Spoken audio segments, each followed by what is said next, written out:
பைத்தம்பருப்பு சாம்பார் வைப்போம்.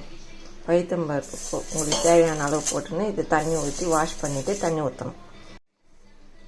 தண்ணி ஊற்றி கழுவி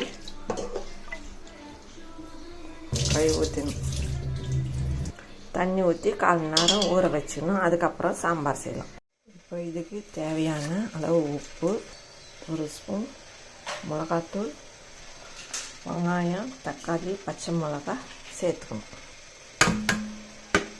எல்லாத்தையும் சேர்த்துட்டு கலக்கிட்டு மூடி வேக வைக்கணும். இப்போ சாம்பார் தாளிக்கிறதுக்கு கடுகு போட்டு பொரிஞ்சதும் சீரகம், வெந்தயம் போட்டுடலாம். கடுகு பொரியணும்.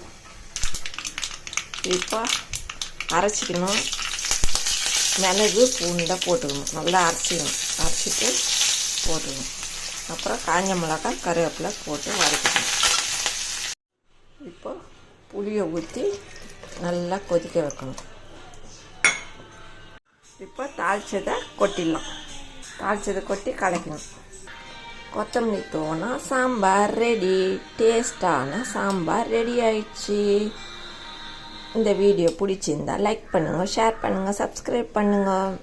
மீண்டும் அடுத்த வீடியோவில் சந்திப்போம். டாட்டா, பாய் பாய்.